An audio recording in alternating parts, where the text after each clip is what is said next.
This is the app for the Reolink E1 Zoom. Here we can see I only have the one camera right there, but if we wanted to add more cameras, we would simply click the plus sign up here. If we were subscribed to any cloud services, we can access them through that tab there. Or if we had any IoT integrations, we can have that listed right here. If we wanted to add any, we simply press the plus sign again. We're gonna come back to our cameras over here. This is extra information. There's a lot that you can do with this application. So just know that I brought you here for one specific area, which is this albums area. So when you make a recording or take a picture, you can access them from here. Otherwise, it ends up in the timeline, which we're gonna talk about a little later. But here you can see store, product registration, deals, Reolink capture, support center, album, pay attention to that. Adjust the device order if you have more than one, settings for the overall app, and then about. And then here we have light, or we can change this to dark mode. But that was all done through our side panel there. Here we have access to the settings for this individual camera, but we're gonna talk about that from another location. We want to see what we can do with this camera. So we're going to tap onto our camera, and that's going to initiate the live feed for the camera. Notice it takes a little bit to get going, but now we are in our live feed. Right here at the top, we're going to start with these three dots. These three dots, if I tap on them, will allow me to do channel selection, which is if I had more than one Reolink camera. Switching between day-night view, which right now is set to auto, but I can change it to black and white or color, which is what they just call day mode. So black and white will switch it over to the night mode with the IR lights. Coming back up to our three dots, we have immersive view. This, if I tap on it, pretty much forces it into taking up your entire screen. If I flip the phone sideways, it will take up the phone's screen real estate as well. Now this right here, picture-in-picture mode, this is really cool, and so far Reolink's the only camera that I've tested that has a feature like this. If I select picture-in-picture, well, guess what? Here's my phone's desktop, and I have a live picture that I can just float wherever I want. Now, you'll notice on Android, I can bring it down there and get rid of it entirely, or I can tap on it and make it bigger, and it brings me right back to the camera selection. Underneath that, we have an alarm icon. If I tap on that, it'll turn the alarm on. Coming down to our functions right here, we have a pause. So if I tap on this, it pauses the live feed and recording from this particular camera, and I have to tap it back on in order to get the live feed to start again. Right here, I have a mute. This will allow me to toggle audio from the camera. So now I can hear if my cats are getting into anything. I can tap that off to keep the camera muted. To the right of that, I have a camera icon. If I tap on that, it takes a picture, and then we'll save it to that album that we talked about before, and to our playback area, which we're gonna get to. We also have the ability to record. So this is recording, again, what it's seeing in real time, and I tap that off, it saves the recording. Notice I have the option to share right there if I wanted to push it out right from there. It saves it again to the playback area, but also to that albums. It's important to know where that albums is because I didn't know where that was at first. To the right of that, we have what they're calling high. If you select this, this is actually the bitrate or the clarity of the camera feed. So clear is the highest, balance is your mid, and then fluent is your low. Again, some of the wording's a little weird, so I want to make sure that you know what that is. Right here, well, tap on that. It sends it to full screen mode and turns it on its side. Notice we still have access to all those camera controls. I'm going to select back on my device to bring me back. Now we're going to come down here. Right here, we've got a big button for talk. If I select that, we've got some options here. One, earphone, which is noiseless, tap to talk, and volume. These two come into play once you actually turn this on. And I do feel bad for my cats because they'll probably come into frame looking for treats because now I can speak to them. Right here, this is the volume control for the camera itself, meaning I can control how loud this is. Now, this is at its lowest point and it is already ridiculously loud. If I come over here, this is earphone or noiseless.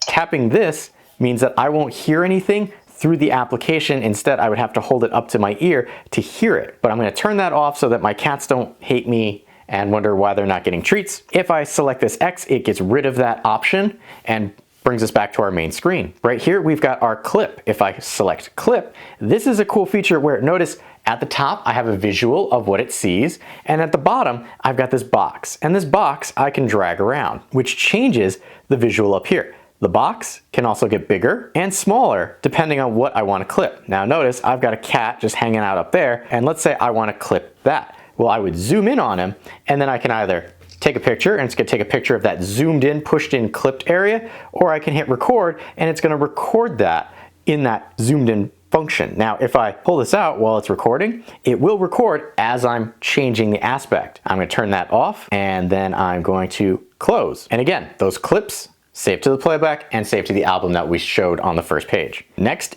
PTZ functions. This is your pan, tilt, zoom. That's why you're getting this camera. It is a pan, tilt, zoom camera. Right now we have our PTZ controls, so if I tap this way, it will move the camera to the right. If I tap down, it will move the camera down. Now, the one thing that I wish this had that some other manufacturers have is a warning letting you know you have reached the absolute bottom. You do see arrows popping up there, but notice when I move it up and there's room to move it up, those arrows still show up because, well, that's just letting you know, hey, the camera's going in this direction. So I wish that there was like a little red or X or something to let you know, hey, you can't do anything else. One thing that separates the E1 Zoom versus the regular Reolink Pan Tilt is this function here, which is zoom. So you've got a slider that you can move and have the camera start zooming in. This is a physical optical zoom. This is not digital. And I can use the plus sign to slowly creep it in if I wanted to. And the slower that you do this, the better that the autofocus will be. So right there, the autofocus is trying to figure out what I want to focus on. So if I come over here and focus, zoomed in as far as I can. So I'm going to bring camera up a little bit and bring it over to where the cat was to see if the autofocus will focus itself. And if it doesn't, there's actually a focus button right here, which you can play with to see if you can get it to focus. Again, the lighting right now in my living room is not the best, but you can see as I slowly back this out, the focus is coming into play. And probably right about here is the best focus that I'm going to get with the current lighting situation that I have. There we go, right about there. Now, that is a physical optical zoom that this camera has, but it also has pinch to zoom. So if I do this, not only do I have the optical zoom, but now I have digital zoom. And there we can see my cat's just kind of hanging out there. It does get a little blurry when you start zooming in like that. But let's say if I come over here, I've got a clock right here. If we zoom in on this and then we play with the focus, the clock itself is in shadow, so that's making this a little difficult,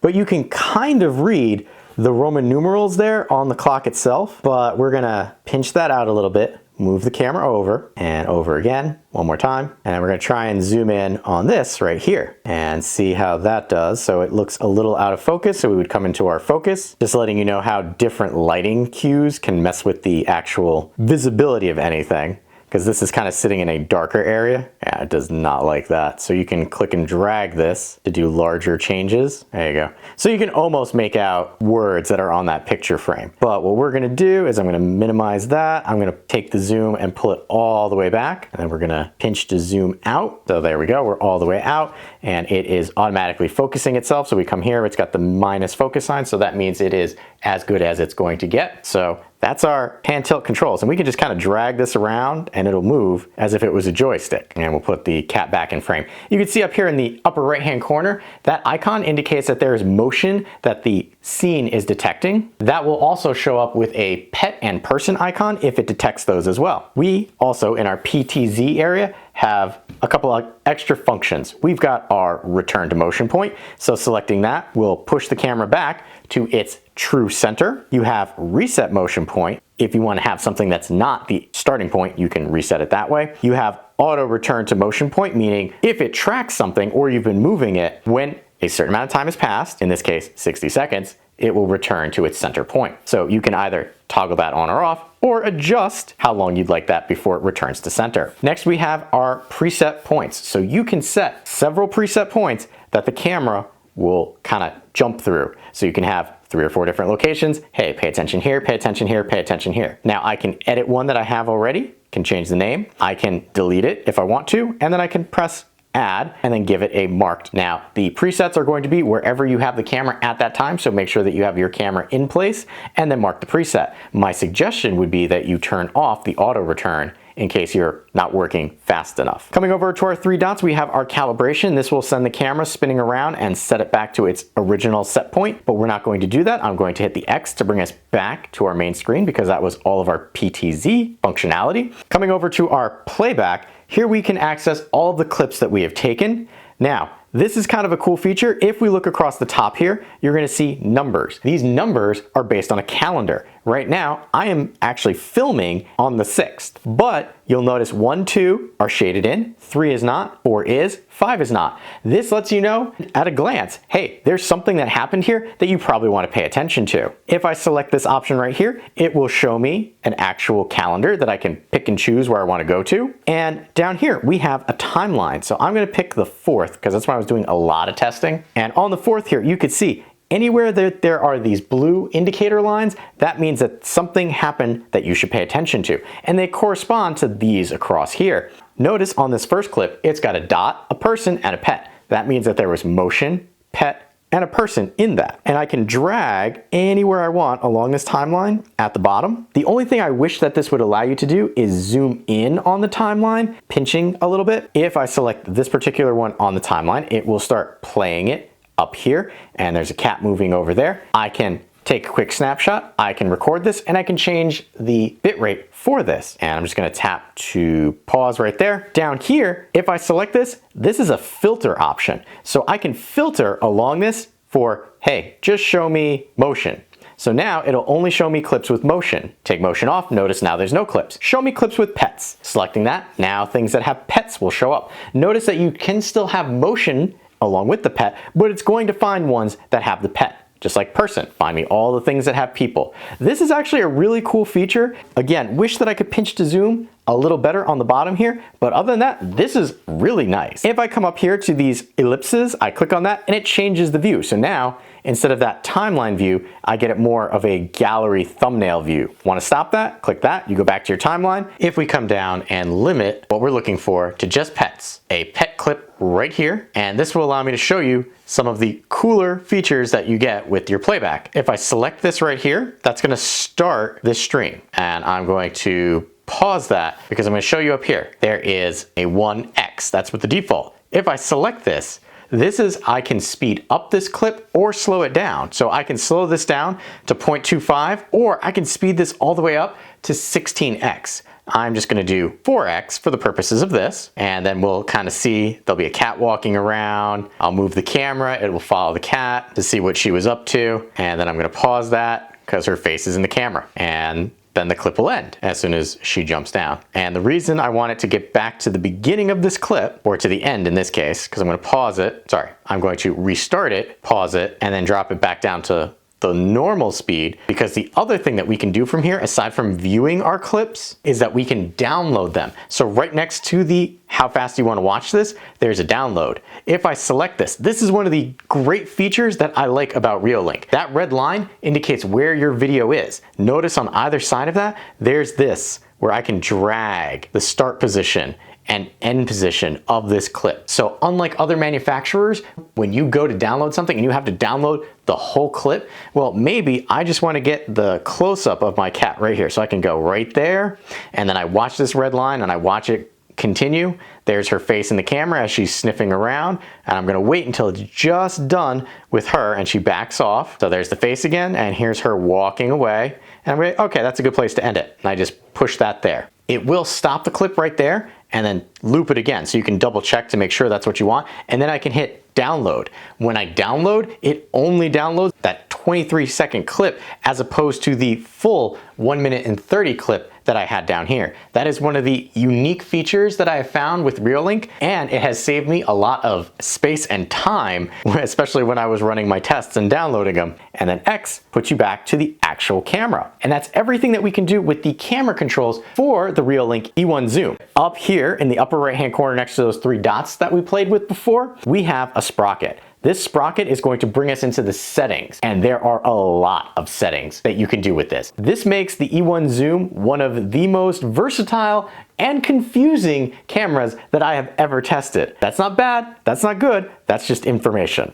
So let's take a look at what we can actually change here. We have the name of our camera, and it's indicating how much space is left on the micro SD card that we have in it. If I select this, it will give us a lot of device information, but this is where you can change the name of the camera and where you can check for firmware. Other things in there, personal, won't show. Next we have our network. Selecting this will allow you to change your network. Remember, the Reolink E1 here is a 2.4 gigahertz and 5 gigahertz camera. Moving on, we have display. Well, here is our display. It's showing us in real time. Right here, we can flip vertically. So selecting that, Oop, look, everything's upside down. I'll put it back, flip horizontally. Well, now left becomes right, right becomes left. This flip horizontally is something that I haven't seen on any other cameras, but again, will make it more versatile in where you can place it. Quality, if I select this, here we have clear, fluent. So this is our high setting and our low setting. If I want to select clear and make changes to it, this is the big thing. Right now, this is set for 2560 by 1920, 20 frames per second, and a maximum bit rate. If I select this, I can customize this. I can customize the resolution.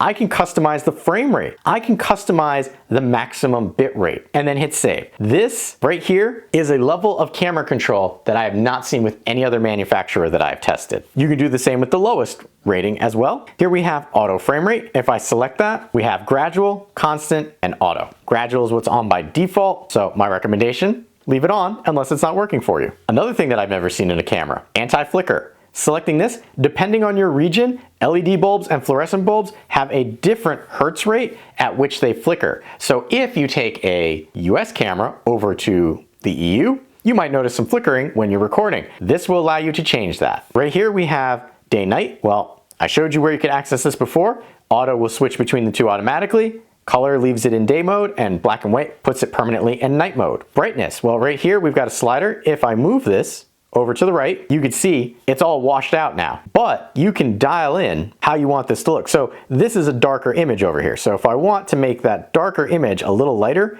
I can move that over while sacrificing the color on that side of my screen because that's a brighter area. I'm gonna put this back to about what I had before. And again, these camera controls you don't get in a lot of other cameras. Moving on, we've got our camera name. So bottom right, that's gonna be the E1 Zoom. I can either hide it or move it anywhere that I'd like. Likewise, we have the date. Date for me right now is front and center, but if I select, I can move that so you can place it wherever you like. Watermark, that's gonna be your Reolink, that's up there. I can toggle that on and off if I don't want it. Next, we have privacy mask. Selecting this will allow you to create a box, and that box will block out whatever's there. So let's say you have this camera mounted and you've got a neighbor, let's say neighbor's back there, and I don't want them appearing on my camera feed. Well, I put that there, and guess what? When I view my camera or when I have recordings, that area becomes blacked out, as you can see demonstrated right here, and you can have up to 4 of these boxes, and then save when you're ready. I like cameras that have this feature because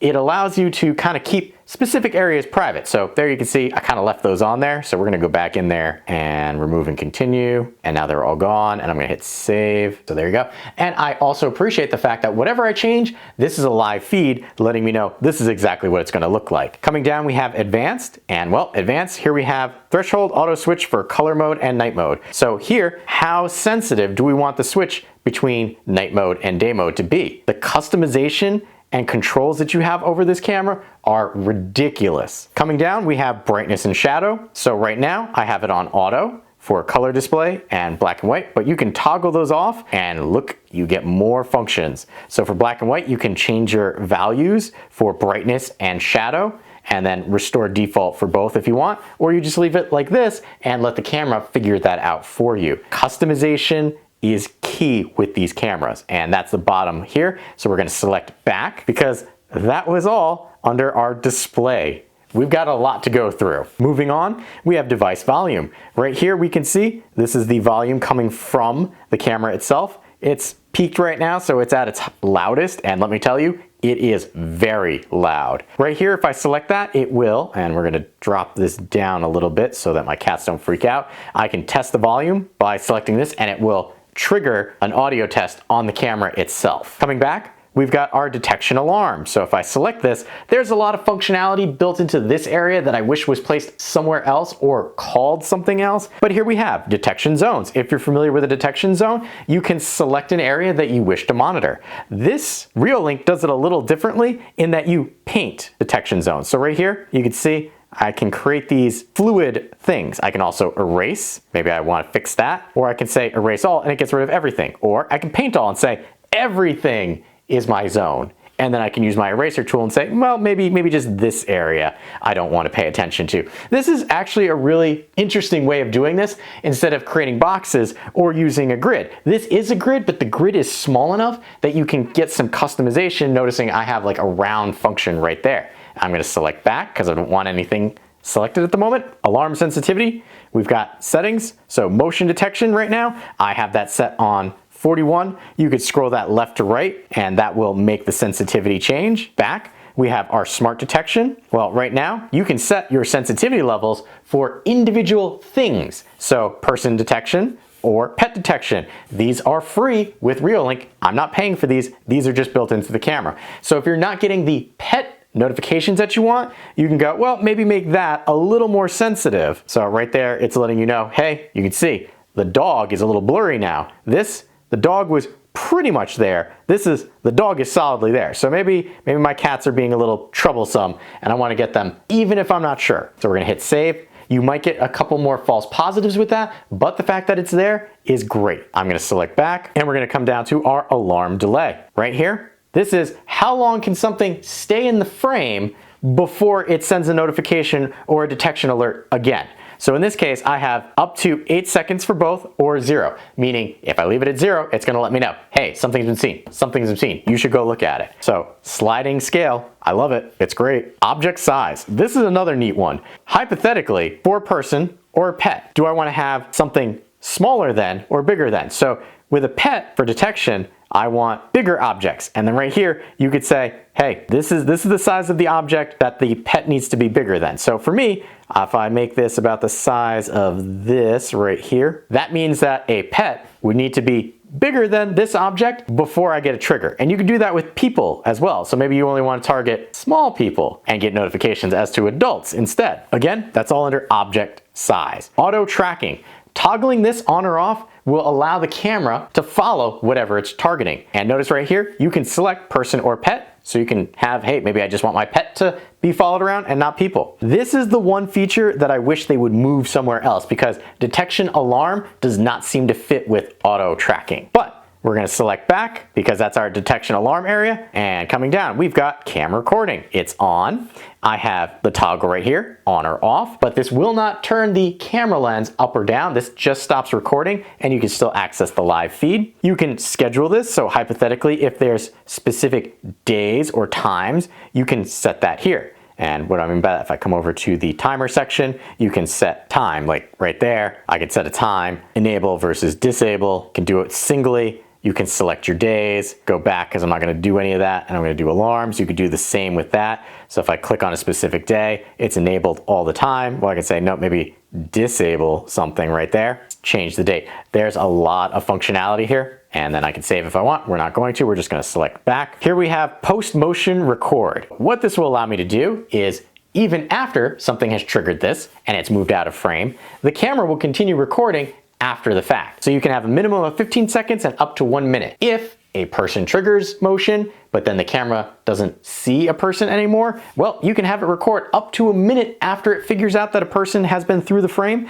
and not have to worry about losing any of that information. That's a great feature right there. Overwrite, well, that simply means that the oldest stuff on your SD card gets overwritten. You can select that off, but then just know you'll have to change out your SD card. Moving on. Notifications. So we have push notifications. I have this turned on. This will allow push notifications to get sent to your phone. You can select your interval. I have it at the minimum, which is 20 seconds, and then up to 120 seconds is the maximum that you can do. Just like everything else, we can do a schedule, which will allow you to say, hey, maybe during specific days and times, I don't want you to push something. Here's how you'd be able to change that. We're gonna go back because I want it sent to me all the time. We're gonna go back again. We also have the option for email alerts. If you add an email, it will not only do a push notification if you have it set up, but you can have it send an email to you. And we're gonna go back. We have FTP upload. This is going to be a little more of an advanced feature. So we've got FTP upload is on by default. You can schedule when that'll happen, just like every other thing, scheduling. But here you have your FTP settings, meaning that you will have to set up the FTP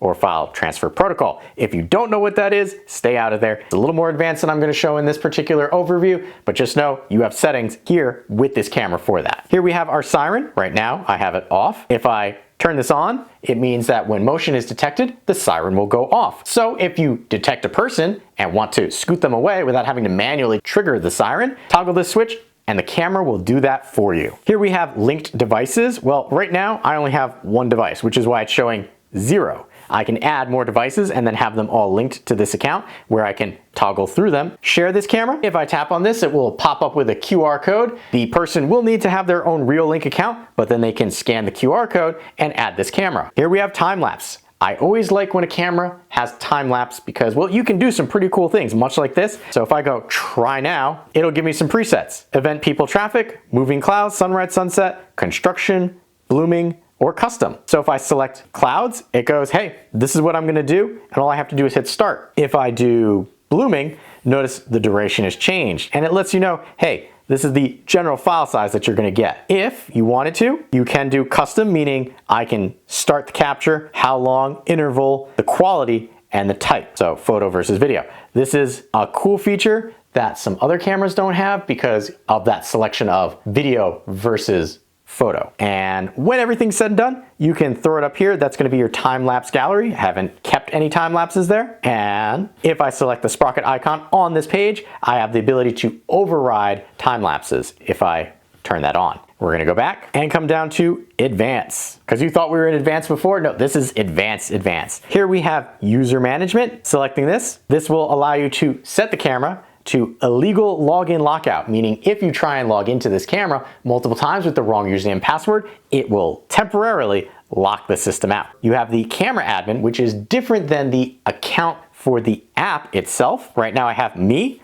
I can add another admin, which will have complete control on all the screens that we've been looking at, or I've got users. I can just add a general user or viewer of this camera. We have date and time. Selecting this will allow you to adjust your date and time. We have record audio. Having the ability to turn this off and on is important. There are some states in the US where it is illegal to capture video with audio, so you can toggle that off under advanced. Here we have infrared light. Well, right now it's on auto. We can leave it stay on all the time. It's not really going to help you in the daytime, but you could leave it on if you wanted. And then here we have our LED status light, on or off. Again, that's kind of buried in there, and the LED status light, in my opinion, is not the greatest because it's not super bright, and depending on the angle of the camera lens, you might not see it. Last but not least, we have reboot, which will reboot your device, and then restore, well, that restores your device to factory. And if we come back, that was all under advanced settings. These are all the settings that you have for the Reolink E1 Zoom. There is a lot that you can do with this camera, both functionality-wise and customization-wise. So I hope you have enjoyed that deep dive into this very thorough app.